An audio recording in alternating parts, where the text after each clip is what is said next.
ये हमारा सोर्स, बल्कि ये सिर्फ हमारा नहीं, पूरी इस्लामिक हिस्ट्री का सोर्स यही किताबें हैं। तारीख तबरी, इब्ने असीर, इब्ने कसीर और इब्ने खल्दून और भी बहुत सारी किताबें हैं। पूरी दुनिया में ऑलमोस्ट इन्हीं किताबों को इस्लाम की हिस्ट्री समझा जाता है। दोस्तों, वीडियो पसंद आने की सूरत में वीडियो को लाइक करें, चैनल पर नए हैं तो चैनल को सब्सक्राइब करें, अपने दोस्तों रिश्तेदारों को शेयर करें, कमेंट बॉक्स में अपनी राय जरूर दें। अगर आप फेसबुक पे देख रहे हैं तो पेज को फॉलो जरूर करें और वीडियो को लाइक करें। तो आइए वीडियो को शुरू करते हैं। हम जब भी कोई वीडियो बनाते हैं, जेरूसलम, इजराइल का साथ कभी नहीं छोड़ता। I love Israel। एक क्वेश्चन लोग बार बार पूछते हैं, इस सब का सोर्स क्या है? ये सब लाते कहाँ से हो? कोहिस्तानी भाई, इसका सोर्स क्या है? कि आखिर हमारी इन सारी बातों का सोर्स क्या है? ये हमारा सोर्स, बल्कि ये सिर्फ हमारा नहीं, पूरी इस्लामिक हिस्ट्री का सोर्स यही किताबें हैं। तारीख तबरी, इब्ने असीर, इब्ने कसीर और इब्ने खल्दून और भी बहुत सारी किताबें हैं। पूरी दुनिया में ऑलमोस्ट इन्हीं किताबों को इस्लाम की हिस्ट्री समझा जाता है। लेकिन मेरे ख्याल में इससे भी बड़ा क्वेश्चन ये होना चाहिए कि आखिर इस्लाम की हिस्ट्री के इन किताबों का सोर्स क्या है, और ये सारी बड़ी बड़ी बुक्स आखिर आई कहां से? इन बुक्स और इनके लिखने वाले स्कॉलर्स की स्टोरी बहुत ही इंटरेस्टिंग है।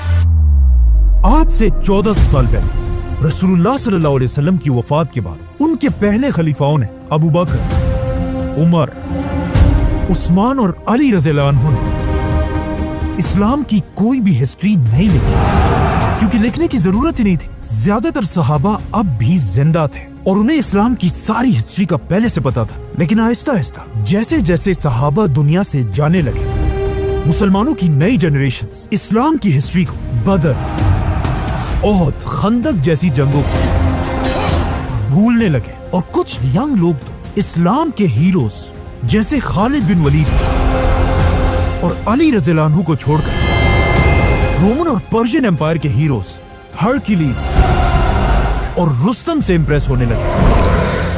अब इस यंग जनरेशन को इस्लाम के हीरोज की याद दिलाने के लिए पहली बार मुसलमानों के एक बहुत बड़े खलीफा ने काम शुरू किया, जिनका नाम था उमर बिन अब्दुल अजीज।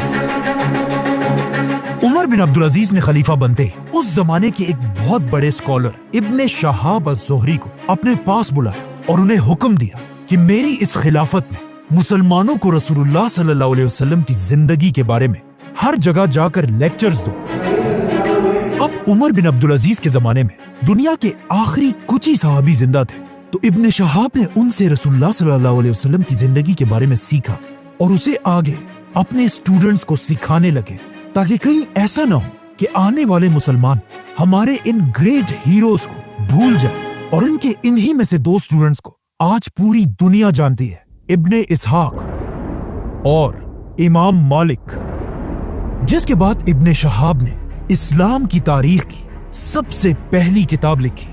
लेकिन जैसे ही उन्होंने ये किताब पूरी की, खलीफा उमर बिन अब्दुल अजीज को शहीद कर दिया गया। और उमर बिन अब्दुल अजीज के शहीद होते ही उसके सिर्फ 30 साल बाद पूरी बनु उमैया की हुकूमत टूट गई और बनु उमैया के साथ साथ इब्ने शहाब की लिखी हुई इस्लाम की तारीख की पहली किताब भी दुनिया से गायब हो गई। अब बनु उमैया की खिलाफत तो दुनिया से खत्म हो गई, लेकिन उसके बाद दुनिया में एक नई खिलाफत शुरू हुई, अब्बासी खिलाफत। अब अब्बासी खिलाफत में भी बनु उमैया की तरह बहुत सारी खराबियां थी, लेकिन उनमें एक बात ऐसी थी जिसे कोई भी डिनाई नहीं कर सकता। अब्बासी इल्म, नॉलेज से इतनी मोहब्बत करते थे कि उसे हासिल करने के लिए वो किसी भी हद तक जा सकते थे। यहाँ तक कि एक अब्बासी बादशाह ने रोमन एम्पायर से एक बहुत बड़ी जंग सिर्फ अफलातून की एक किताब के बदले में खत्म कर दी थी। अब्बासी खिलाफत के बादशाह मंसूर ने बनु उमैया के कैपिटल को खत्म करके दुनिया में मुसलमानों का एक नया कैपिटल बनाया, बगदाद।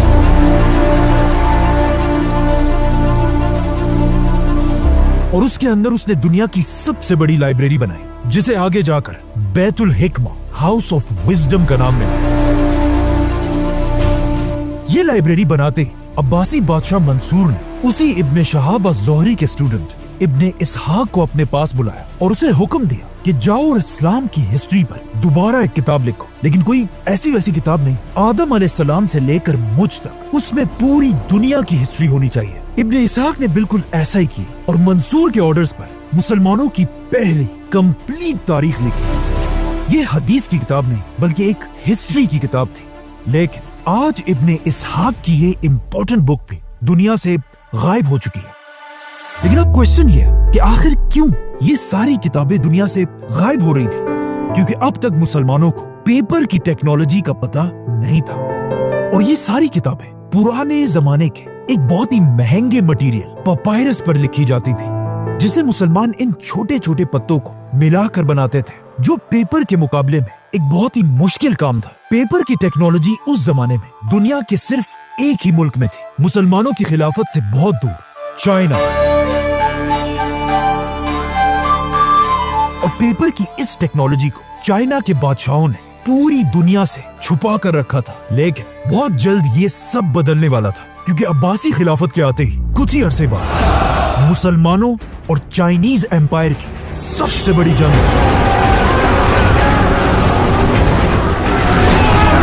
जिसमें मुसलमानों की फौज ने आसानी से पूरी चाइनीज फौज को क्रश कर दिया और हजारों चाइनीज सोल्जर्स को अपना कैदी बना लिया। अब कहा जाता है इन्हीं चाइनीज कैदियों में कुछ लोग ऐसे थे जिन्हें पेपर बनाने की टेक्नोलॉजी का अच्छी तरह पता था, और यहाँ से मुसलमान पहली बार इन चाइनीज कैदियों से पेपर बनाने की टेक्नोलॉजी सीखने लगे। लेकिन पहले मुसलमानों को इसकी इंपॉर्टेंस का इतना पता नहीं था। लेकिन फिर आखिर अब्बासी खिलाफत का सबसे बड़ा बादशाह आया, जिसका नाम था हारून रशीद। और हारून रशीद को पेपर की टेक्नोलॉजी की ताकत का अच्छी तरह पता था, इसीलिए उसने बगदाद में दुनिया की सबसे बड़ी पेपर बनाने की फैक्ट्री बनाई, जिसके साथ ही दुनिया में एक नया दौर शुरू हुआ, जिसे आज तक लोग याद करते हैं, इस्लामिक गोल्डन एज। हारून रशीद ने हाउस ऑफ विजडम के बिल्कुल पास दुनिया की सबसे बड़ी पेपर की फैक्ट्री बनाई, जहां पानी की मशीन से डेली हजारों पेपर्स बनाए जाते थे।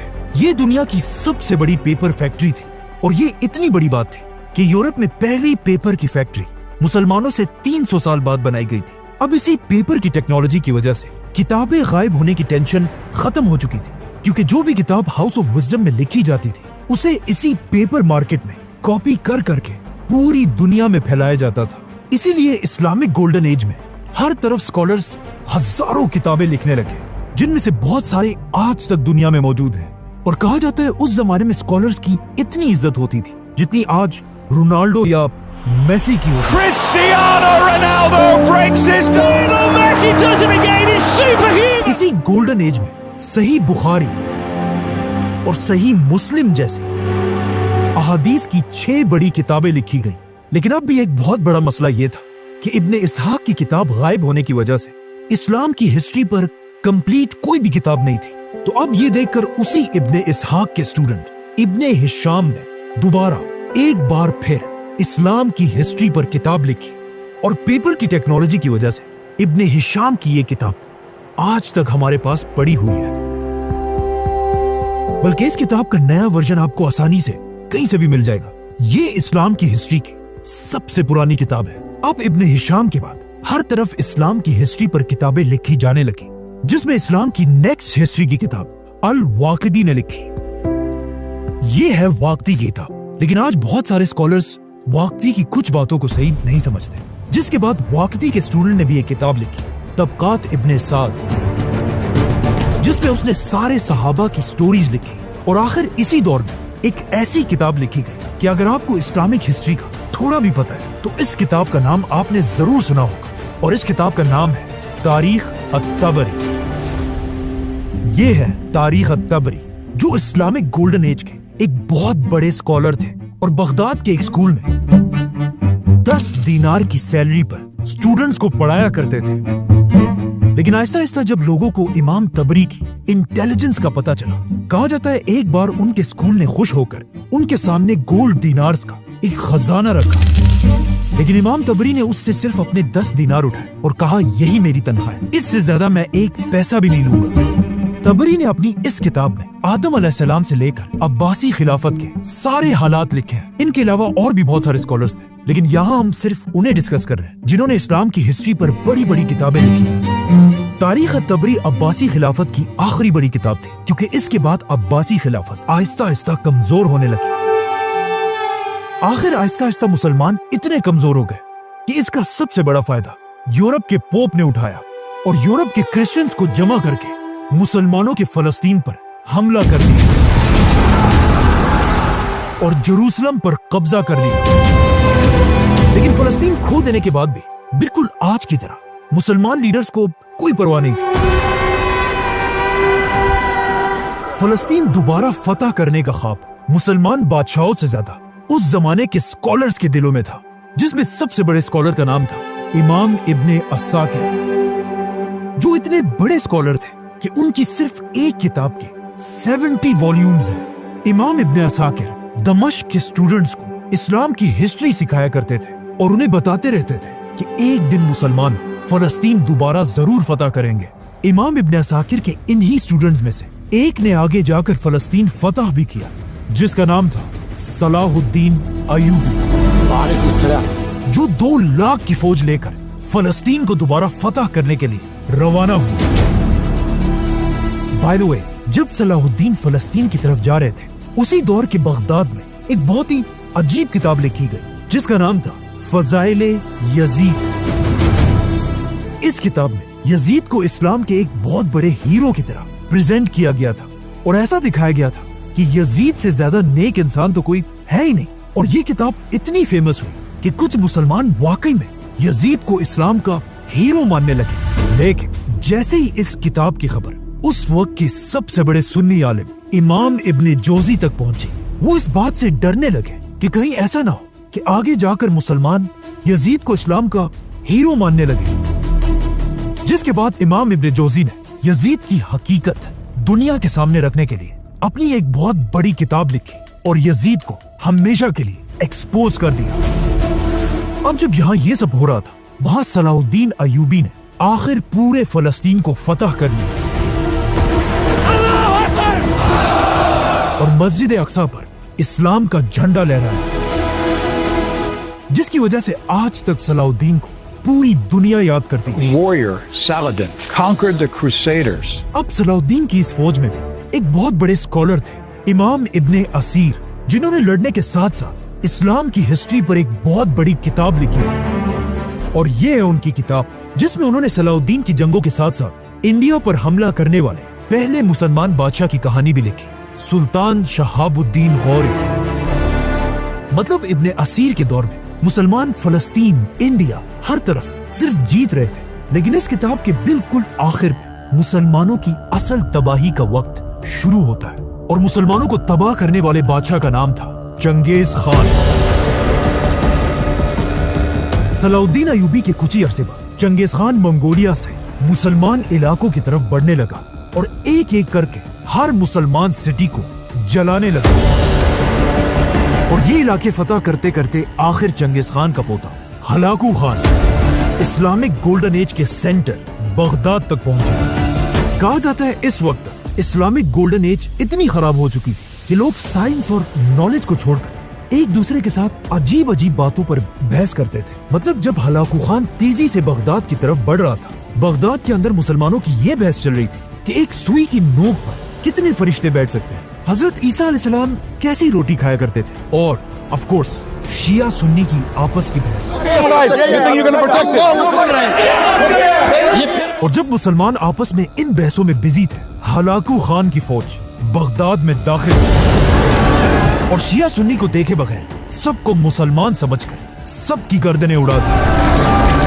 कहा जाता है हलाकू खान ने बगदाद में इतने मुसलमान मारे थे कि बगदाद के दरिया का कलर मुसलमानों के खून की वजह से कई दिनों तक बिल्कुल रेड था। और आखिर सबको मारने के बाद हलाकू खान की फौज दुनिया की सबसे बड़ी लाइब्रेरी हाउस ऑफ विजडम के दरवाजे तक पहुंची और उसे आग लगाकर उसकी सारी किताबों को दरिया में फेंक दिया। और ये इतनी ज्यादा किताबें थी कि इन किताबों की इंक की वजह से अब बगदाद का दरिया रेड के बजाय कई दिनों तक ब्लैक कलर का हो गया। और फिर हलाकू खान ने बगदाद की सारी पेपर बनाने की फैक्ट्रियों को आग लगा दी और इस तरह इस्लामिक गोल्डन एज खत्म हो गई और मुसलमानों की 400 साल की मेहनत बगदाद के दरिया में बह गई। और मुसलमान इतने कमजोर हुए कि मुसलमान स्कॉलर्स के पास भी लिखने के लिए पेपर भी नहीं था, जिसकी वजह से मुसलमान पहली बार यूरोप से पेपर मंगवाने लगे, जिससे यूरोप में पेपर की प्रोडक्शन आसमान तक चली गई और पहली बार यूरोप के क्रिश्चियंस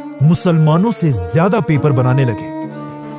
अब जब मंगोलों की तबाही के बाद पूरी मुसलमान दुनिया में एक मायूसी छाई हुई थी और साइंस और हिस्ट्री की बहुत सारी किताबें बर्बाद हो चुकी थी, इसी दौर में कुरान की तफसीर और इस्लाम की हिस्ट्री के बारे में सबसे बड़ी किताब लिखी गई, जिसका ऑलमोस्ट हर मुसलमान ने नाम जरूर सुना होगा। और इस किताब का नाम है तारीख इब्ने कसीर। इस किताब का असली नाम अल बिदाया वन निहाया है, which means शुरू से लेकर आखिर तक, जिसमें उन्होंने आदम अलैहिस्सलाम से लेकर कयामत तक हर डिटेल लिखी है। इब्ने कसीर के बाद एक और भी बहुत बड़े मुसलमान साइंटिस्ट ने इस्लाम की हिस्ट्री पर किताब लिखी, जिन्हें कुछ लोग मुसलमानों का आखिरी बड़ा साइंटिस्ट मानते हैं, जिनका नाम था अल्लामा इब्ने खल्दून।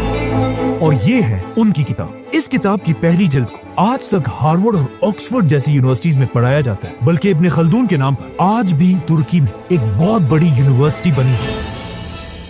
आज कुछ स्कॉलर्स इब्ने खल्दून को मुसलमानों का आखिरी बड़ा स्कॉलर मानते हैं, क्योंकि मंगोलों की तबाही के बाद अब दुनिया में सबसे ज्यादा पेपर मुसलमान में बल्कि एक यूरोप के क्रिश्चियंस बना रहे थे। और जिस साल इब्ने खल्दून फौत हुए, उसी साल यूरोप में एक आदमी पैदा हुआ, गुटेनबर्ग, जिसने एक ऐसी मशीन इजाद की कि दुनिया को हिला कर रख दी, प्रिंटिंग प्रेस, जिससे यूरोप में आहिस्ता आहिस्ता मिलियंस ऑफ किताबें लिखी जाने लगी। और ये प्रिंटिंग प्रेस इतना जबरदस्त मशीन था कि पहले जो आदमी दिन में 40 पेजेस लिखा करता था, अब इस प्रिंटिंग प्रेस की मशीन की वजह से वो हर दिन 4000 पेजेस प्रिंट करने लगा, जिससे of course Europe Aahista Aahista मुसलमानों से आगे निकलने लगा। और अब इस प्रिंटिंग प्रेस के दौर में मुसलमानों की दुनिया में एक नई सुपर पावर बन चुकी थी, उस्मानिया सल्तनत।